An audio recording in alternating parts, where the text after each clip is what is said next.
인간은 누구나 실수하고 누구나 약점을 가지고 있습니다. 약점이 있고 실수가 있어서 인간이다, 이런 말들을 많이 하지 않습니까? 그렇기 때문에 실수하지 않으려고, 넘어지지 않으려고 애쓰고 또 몸부림치는 것도 필요하겠지만, 그러나 사실은 우리가 실수하더라도 또 넘어지더라도 금방금방 다시 회복되고 일어설 수 있는 힘, 이 은혜를 구하는 것이 더 필요하겠다, 그런 생각을 해보게 됩니다. 제가 오늘 본문을 이런 관점으로 좀 풀어나가기를 원하는데요, 이런 관점으로 본문을 보면은 오늘 본문에 등장하는 인물들이 딱 두 그룹으로 나누어지는 것을 볼 수가 있습니다. 한 그룹은 동방에서 온 박사들이고요, 그런가 하면 또 다른 한 그룹은 본문에 나오는 이 헤롯 왕과 또 그 주변에 있던 대제사장과 서기관들, 이렇게 두 그룹으로 나눌 수가 있습니다. 이렇게 본문에 나오는 인물을 두 그룹으로 나눠놓고 보니까 이 두 그룹에 공통점도 있고 차이점도 있는 것을 발견하게 되는데요, 이 두 그룹의 공통점이 뭐냐? 모든 본문에 등장하는 인물들 모두가 다 실수하고 잘못을 범하고 있다, 이게 공통점이더라는 것입니다.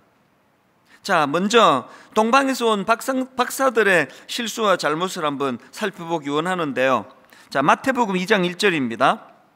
헤롯 왕 때에 예수께서 유대 베들레헴에서 나심에 동방으로부터 박사들이 예루살렘에 이르러 말하되, 여기 보면 지금 아기 예수님은 베들레헴에서 나셨는데 동방 박사들은 예루살렘으로 갔습니다. 예루살렘으로 가서 유대인의 왕으로 나시니가 어디 계시냐 이렇게 물었다가 헤롯 왕을 자극해서 큰 소동을 일으켰고, 그 결과 많은 아기들이 살해당하는 비극을 맛보게 되지 않습니까? 물론 동방 박사들이 의도적으로 그렇게 한 건 아니지만, 그러나 그들이 저지른 그 실수를 결코 가볍다 이렇게 말하기는 어렵습니다. 이게 동방에서 온 박사들이 저지른 실수와 잘못인데요, 사실 그들은 먼 지역인 동방에서 유대까지 그 하나님이 허락하신 별의 인도를 참 잘 따라온 거 아닙니까? 그렇게 잘 인도함을 받다가 막상 유대 땅에 이르러서는 더 이상 별의 인도를 받지 않고 자기들 생각대로 예루살렘으로 가게 된 것, 이것이 오늘 예수 믿는 우리들에게 참 많은 메시지를 준다고 생각합니다. 왜냐하니까 저나 여러분 오늘 예배하시는 분들 가운데 아주 헤롯 왕처럼 대놓고 하나님을 대적하고 그렇게 아기를 죽이는 것과 같은 이런 악한 짓을 저지르는 분은 없다고 생각을 합니다. 그래도 잘 믿어보려고 애를 쓰고, 그래도 하나님의 인도하심을 받으려고 애쓰는 분들이 이 시간에 함께 모여 예배를 드린다고 하는데요, 그런 분들이 가질 수 있는 그 실수가 뭐라고 생각하십니까? 잘 나가다가, 동방 박사들처럼요, 잘 나가다가 끝에 그냥 자기 생각으로 하나님의 인도하심을 받지 않다가 어려움을 겪게 되는 거, 이거 참 많은 분들에게서 볼 수 있는 거 아닙니까?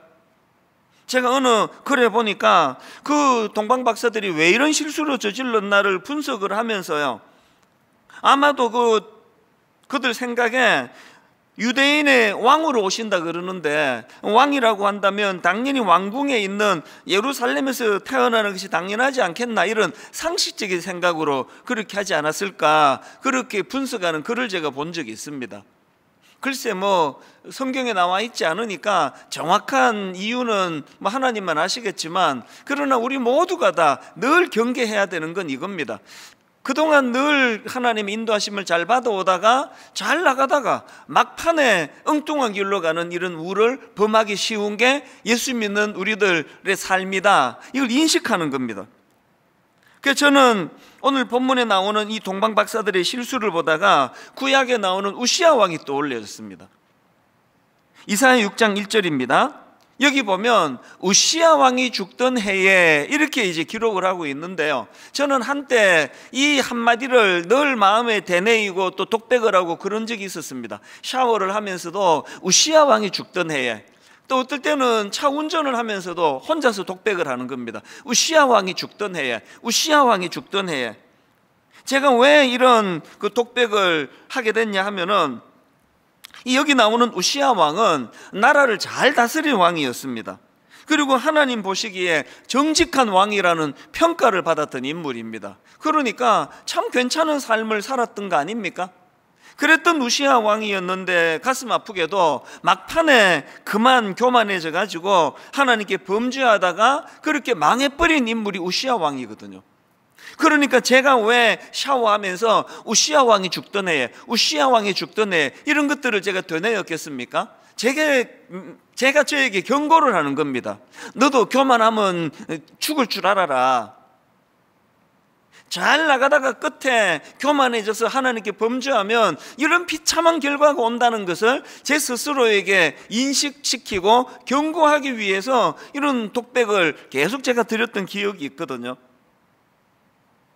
오늘 본문에 나오는 동방박사들에게서 그렇게 잘 먼 지역에서부터 하나님의 인도하심을 잘 받다가 끝에 와서 이런 우를 범하고 그것이 결과적으로 그 어린 아기들을 죽게 만드는 그런 비극의 원인을 제공했다고 하는 것, 이게 본문에서 동방박사들이 저지른 잘못과 실수라고 저는 생각합니다.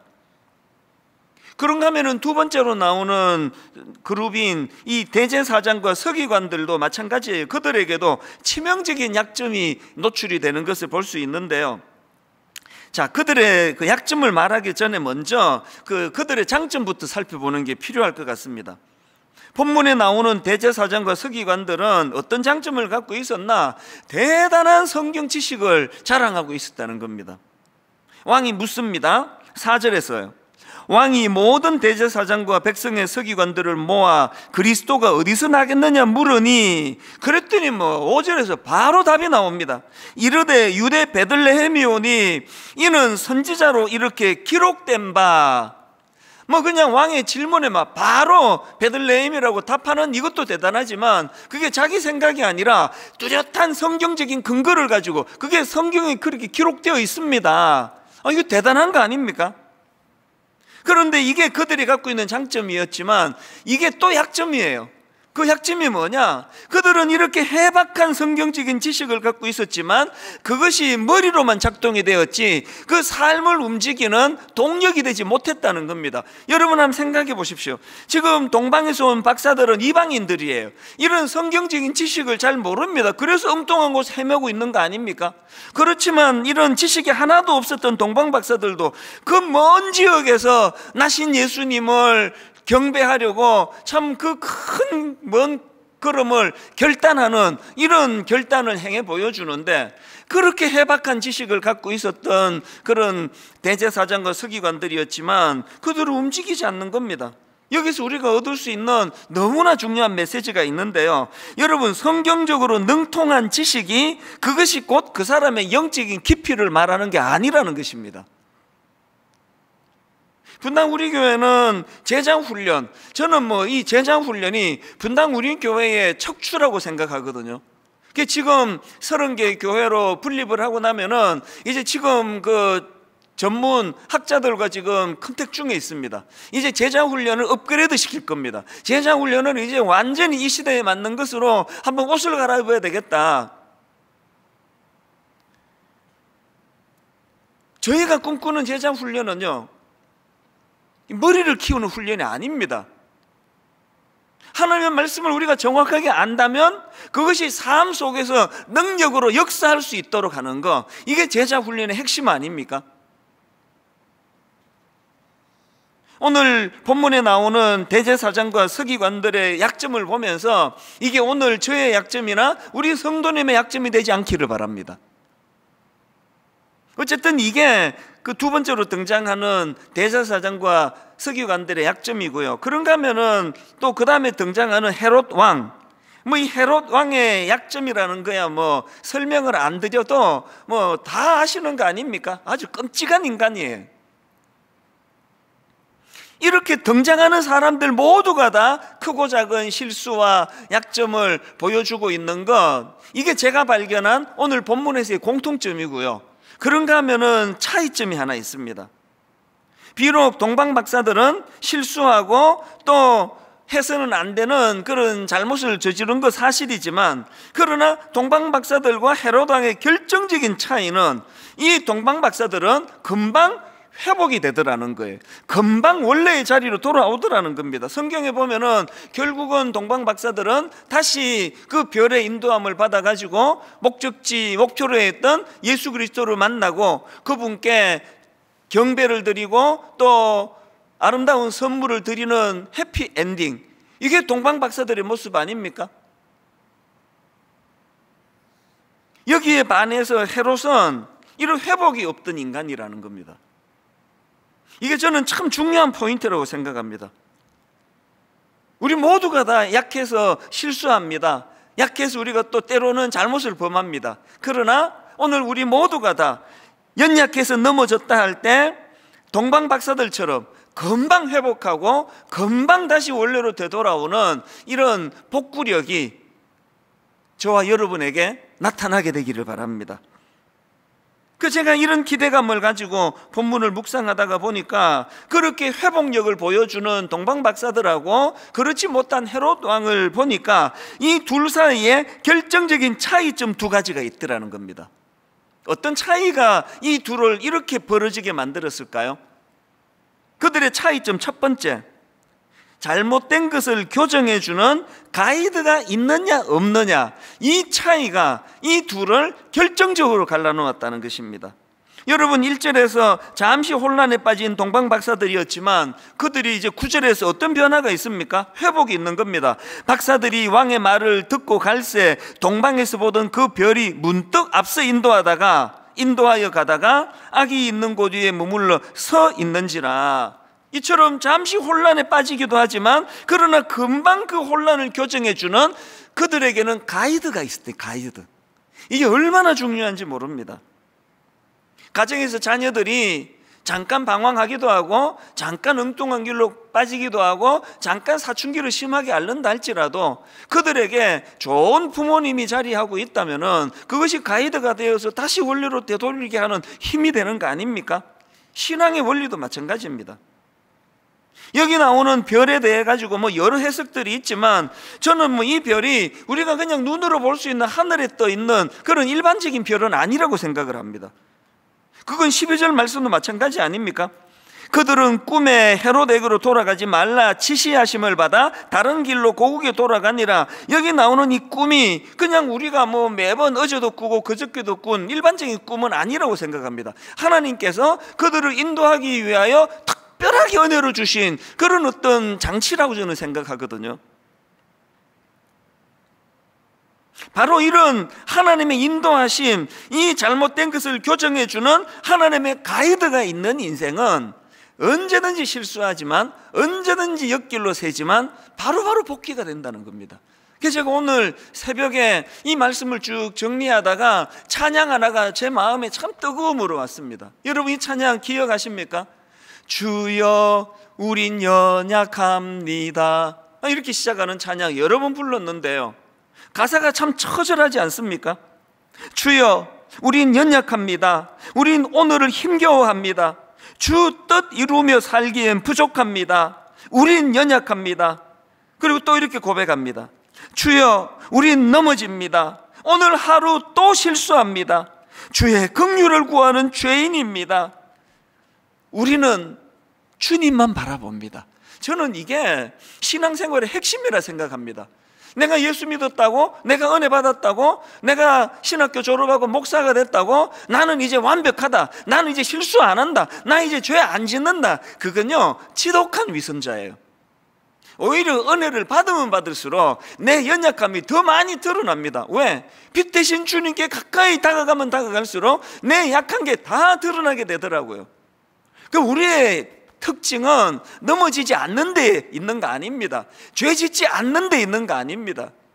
실수하지 않는 데 있는 게 아닙니다. 우리의 특징은 그 모든 것들을 다 시인하고, 그래서 주님 내가 이렇게 연약하기 때문에 그래서 우리는 주님만 바라봅니다. 주님 우리의 가이드가 되어 주시기 원합니다. 이게 우리의 특징 아닙니까?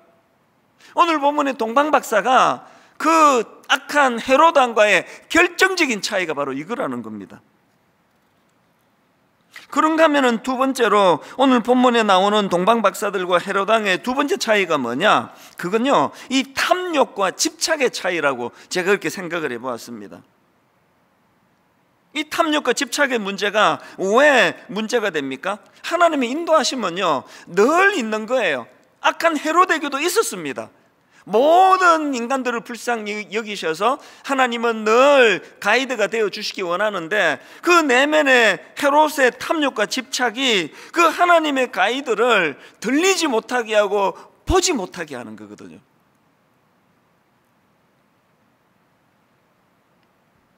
아니, 그 동방박사들이 유대인의 왕으로 나신 이가 어디 있느냐, 이 질문에 대하여 헤롯은 왜 그렇게 소동합니까?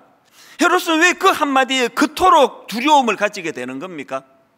그 내면에 있는 이 탐욕 때문에, 그 탐욕이 가져다주는 집착 때문 아닙니까? 제가 목회하면서 제 자신을 종종 관찰을 하는데요, 하여튼 뭔가 집착하게 되면은 그게 경직을 가져다 주더라고요. 새벽마다 제가 하나님께 구하는 은혜는, 하나님 은혜가 내게 임할 때 이 경직이 사라집니다. 집착이 사라지게 됩니다. 그걸 제가 참 많이 느끼거든요. 지금 이 헤롯 왕은 그 왕위라고 하는 내면에 도사리고 있는 그 집권욕 때문에 너무너무 지금 집착하고 경직되는 겁니다. 아마도 헤롯 왕 머릿속에는 온 세상 사람들이 딱 두 종류밖에 없었을 겁니다.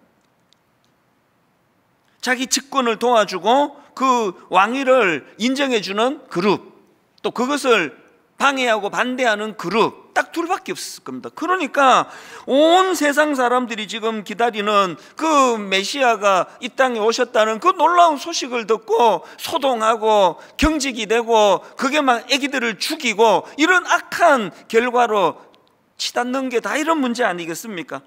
저는 이 말씀을 묵상하면서 하나님 일만수도 파송 운동을 추진하는 과정에 있는데, 하나님 제가 추구하는 이 일만수도 파송 운동이 이전에 나오는 동방박사들처럼 그저 이것이 오직 여호와만을 섬기고 오직 여호와께 영광이 되는 이 목표 말고는, 이 목적 말고는 아무런 목적이 없기를 원합니다. 그 마음의 기도가 나오는 거 아닙니까? 왜? 하나님께 영광이라고 하는 이 목적, 이 목표 말고 다른 게 생기면, 탐욕이 들어오면은 제가 경직이 되는 거고, 경직이 되면 반드시 하나님 뜻을 구현하기가 어렵기 때문에 그렇습니다. 최근에 모 가수가 이제 그 박사학위 표절 문제로 어려움을 겪고 있는 기사를 제가 봤는데요, 전 다른 데 관심이 있는 건 아니고요, 그 과정에서 이제 기사를 보다가 보니까 그 가수가 후회하면서 한마디 던진 그 내용이, 이게 저에게도 참 유익하겠다 해서 그걸 옮겨 적어 놓았습니다. 무슨 후회를 하는가 하니까 이렇게 말하더라고요. 지금 생각하니 제게 어울리지 않는 옷이었습니다. 과한 욕심을 부린 것 같습니다. 무슨 뜻인지 아시겠죠? 아니, 가수가 노래 잘 부르고 사람들이 박수치고 인기 얻고 하면 되는데 이 박사학위가 무슨 소용이 있냐고요. 그 얘기를 하는 것 같아요. 지금 생각하니 제게 어울리지 않는 옷이었습니다. 제가 이 기사를 보면서, 하나님, 저도 늘 욕심이 있고, 저도 늘 잘못된 길로 갈 수 있고, 저도 동방박사가 가지고 있던 실수를 범할 수 있다고 한다면, 하나님 가이드가 되어주시는 주님께서 이 사건 터지고 사람들에게 부끄러움에 빠지고 수치에 빠져서 회한과 후회로 하는 독백이 아니라 새벽에 주시는 은혜로 이런 것들이 교정되어 가기를 원합니다. 여러분, 저나 여러분 모두가요, 사실 지금 갖고 있는 그 생각 속에 탐욕이 얼마나 많은지 고백해야 합니다. 돌아보면은 어울리지 않는 옷처럼 하나도 필요 없는 것, 이런 것에 집착하는 것들이 얼마나 많았냐고요. 그게 우리 눈을 가리워서 하나님의 가이드를 받지 못한다는 사실을 인식하고 늘 이걸 떨쳐나가야 됩니다. 요즘 제 머릿속에 자리 잡고 있는 문장 하나가 있는데요, 전에 한번 설교 시간에 언급한 것 같습니다. 어느 수도원을 방문한 여행객에게 그 수도승이 이제 안내를 하면서, 이제 우리 수도원은 이런 곳입니다 쭉 설명을 하고 그 과정에서 나온 한마디라고 합니다. 요 근래에도 제가 이것을 다시 옮겨 적고 참 이것을 묵상하는 시간을 가졌는데 화면으로도 제가 이것을 좀 띄워 부탁을 했습니다. 이런 내용이에요. 수도원을 소개한 후에 그 수도승이 한 말이 이렇습니다. 여행객에게 머무시는 동안, 이 수도원에 머무시는 동안 무엇이든지 필요한 것이 있으면 말씀해 주십시오. 그것 없이 사는 법을 가르쳐 드리겠습니다. 이게 저에게 너무나 매력적인 문장인 겁니다. 여러분, 이 세상은요, 무엇이든지 필요한 것이 있으면 말씀해 주십시오. 저희가 이루어 드리겠습니다. 이런 속임수가 이 세상의 말 아닙니까? 그래서 이 세상은 점점 집착하게 되고 점점 탐욕적이 되고 이것을 이루기 위해서 돈이 필요하고 권력이 필요하다고 떠들어대는 이 세상에 놀아나는 게 오늘 우리 아닙니까? 그런데 여러분, 이 한 문장이 왜 제 마음에 머뭅니까? 머무시는 동안 무엇이든지 필요한 것이 있으면 말씀해 주십시오. 그것 없이 사는 법을 가르쳐 드리겠습니다. 이 탐욕을 부추기는 세상에서 늘 하나님만으로 만족할 수 있는, 자족할 수 있는, 그래서 이런 고백들이 우리 입술에서 터져 나오게 되기를 바랍니다. 그래서 이 탐욕과 집착이 없는 동방박사, 그리고 하나님의 가이드가 늘 함께했던 그 동방박사들의 모습을 본문에서 볼 수 있는데요, 우린 이걸 늘 훈련해야 돼요. 그래서 하나님, 이 탐욕과 집착을 물리치고 늘 하나님의 인도하심, 하나님이 내 가이드가 되어주시는, 때로는 그들에게 별로 보여주시고 때로는 불기둥 구름기둥으로 이스라엘 백성들을 인도해 주시고 때로는 수많은 좋은 사람들을 붙여서 하나님의 가이드 역할을 맡겨주시는 이런 것들을 보면서 아버지, 그런 삶을 살기를 원합니다. 여러분, 성탄절의 기쁨을 어디서 찾는 겁니까? 바로 그 가이드가 되시는 주님이 이 땅에 오셨다는 여기에 의미를 부여하는 거 아닙니까? 그래서 우리는 늘 가이드 되시는 그 주님과 또 그분의 인도하심을 받기 위하여 늘 두 가지 훈련을 해야 돼요. 꼭 이 두 가지 훈련을 마음에 담으시면 좋겠습니다. 첫 번째 훈련이 뭡니까? 감사로 탐욕을 밀어내기 훈련. 제가 이렇게 제목을 잡아봤습니다. 빌립보서 4장 11절 12절에 사도 바울의 고백을 보십시오. 내가 궁핍함으로 말하는 것이 아니니라 어떠한 형편에든지 나는 자족하기를 배웠노니 나는 비천에 처할 줄도 알고 풍부에 처할 줄도 알아 모든 일 곧 배부름과 배고픔과 풍부와 궁핍에도 처할 줄 아는 일체의 비결을 배웠노라. 그 다음 빌립보서 4장 6절 7절입니다. 아무것도 염려하지 말고 다만 모든 일에 기도와 간구로 너희 구할 것을 감사함으로 하나님께 아뢰라. 하나님께 기도와 간구를 아뢰는데 어떻게 해요? 감사함으로 하나님께 아뢰라. 그리하면 모든 지각에 뛰어난 하나님의 평강이 그리스도 예수 안에서 너희 마음과 생각을 지키시리라. 여러분, 이 감사야말로 우리 안에 탐욕을 몰아내는 능력인 것을 믿으시기를 바랍니다. 제가 이번에 이 감사라는 그 책을 이제 발간을 하면서 이 서론의 프롤로그에 무슨 글을 쓸까 생각을 하다가 예전에 너무너무 제 마음이 따뜻한 기억이 하나 떠오르는 겁니다. 요즘은 제가 뭐 간헐적 단식 막 이러면서 이제 아침을 안 먹을 때가 참 많은데요, 예전에는 제 아내가 도시락을 싸줬습니다. 그 도시락 안에 보면은 이제 주로 이제 채소인데요, 뭐 오이, 당근, 뭐 이런 것들을 이제 주로 넣고 또 계란 2알, 어떨 때 또 1알. 아침이 참 조촐했습니다. 그리고는 이제 이 아침 이 채소 도시락을 놓고는 이제 옆방에 커피 기계가 있거든요. 거기서 이제 커피를 한 잔 뽑아 놓고 아침에 제가 이 2가지 주문을 외우듯이 이 2가지로 하루를 시작을 했거든요. 사실 저는 커피를 끊은 지가 거의 한 30년 됐습니다. 제가 20대 때 커피를 끊고는 거의 50대 후반까지 커피를 안 마셨거든요. 그러다가 다시 커피를 마시기로 한 건 뭐 몇 가지 이유가 있는데 그 중에 하나가 바로 이 아침이 이렇게 하는 게 너무 좋았어요. 맹물을 마시면서 하루를 시작하는 건 좀 잘 안 되더라고요. 그래서 제가 이 채소를 먹고 커피를 한 모금 마시면서 두 가지 다짐을 합니다. 첫 번째 다짐은 감사를 다짐합니다. 하나님, 오늘 이 하루가 감사가 넘치는 하루가 되기를 원합니다. 그러면서 제가 짧은 시간이지만 참 지난 세월 동안에, 그리고 분당 우리를 개척한 이후로 하나님이 제게 주셨던 감사한 거리들을 찾아내고 그것을 감사하는 겁니다. 어떨 때는 참 우리 교회에 찾아주신 너무너무 고마운 성도님들을 생각하면 가슴이 벅찰 만큼 감사가 밀려오고요. 아니, 분당에 얼마나 좋은 담임 목사님, 좋은 교회가 많은데 이렇게 부족한 저를 선택해서 교회를 찾아주신 게 너무 제 인생의 감사가 되거든요. 저희 어머니가 뭐 항상 개척 초기 때, 너는 분당 우리 교회 초창기 멤버들 너 평생 은인으로 생각해라, 감사하라는 거 아닙니까? 그런가 하면은 참 너무너무 좋은 장로님들을 하나님이 만나게 해주셔가지고 실수도 많고 뭐 지도자로 부족한 게 많은 저지만 항상 용납해 주시고 단 한 번도 다툼이 없었거든요. 늘 인정해 주시고 목회를 도와주시고 하는 이런 당회를 만난 거, 이게 어떤 날에는 너무너무 감사가 되고요. 참 좋은 가족을 허락해 주신 것도 감사가 되고요. 제가 여기다 개척했기 때문에 이렇게 좋은 우리 교역자들을 만난 거 아닙니까? 젊은 교역자들에게 함께 동역하면서 그들에게 제가 너무너무 감사할 게 많거든요. 커피를 한 모금 마시면서 그렇게 감사를 떠올리고, 하나님 오늘 하루도 감사가 풍성한 하루 되기를 원합니다. 그 다음에 두 번째로 다짐하는 게 뭐냐 하면은, 하나님 오늘 하루도 이 분에 넘치는 욕심을 품지 않기를 원합니다. 이걸 참 많이 다짐을 했습니다. 그러면서 종종 이제 커피 한 모금하고 저한테 명령을 이렇게 했습니다. 고마해라, 많이 묻다 아이가.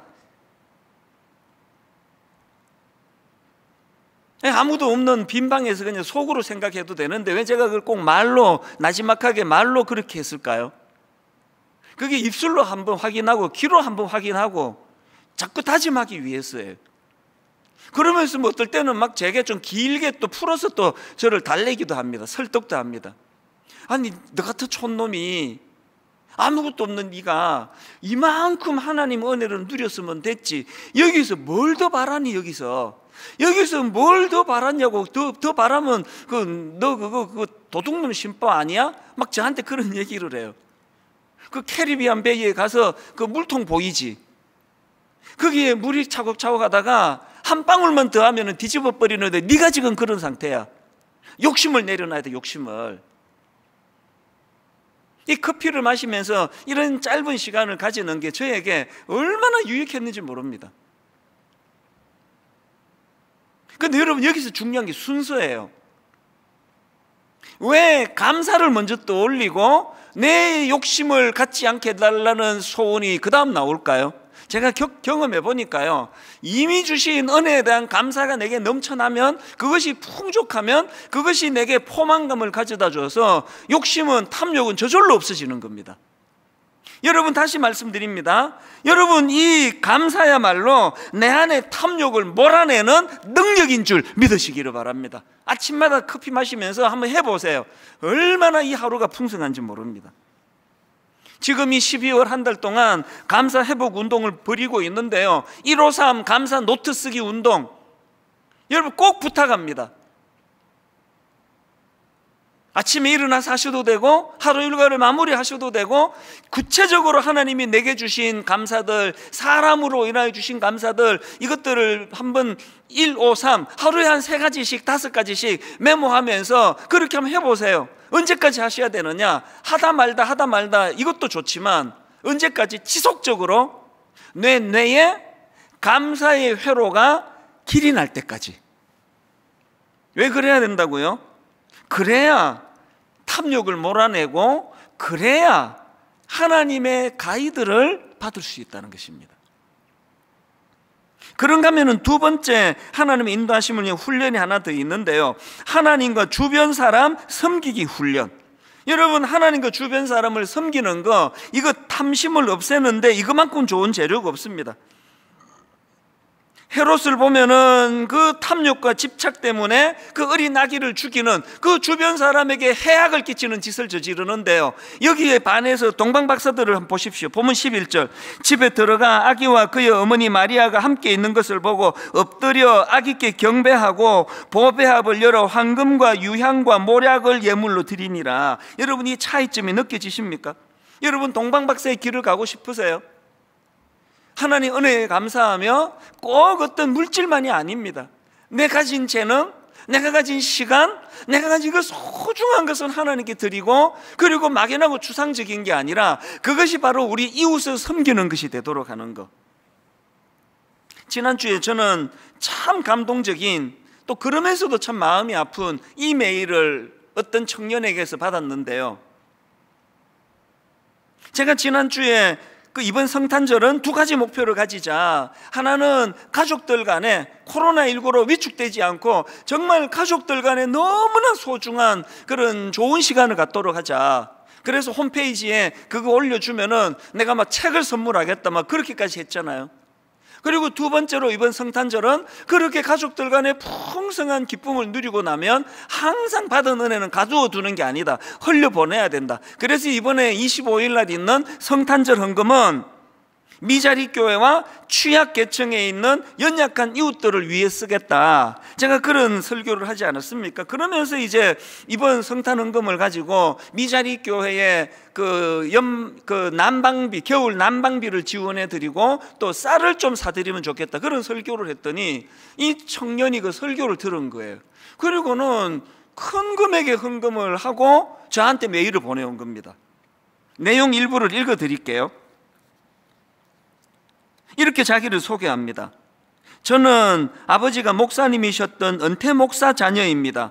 분당 우리 교회 성도는 아니고 시골 작은 교회를 섬기고 있습니다.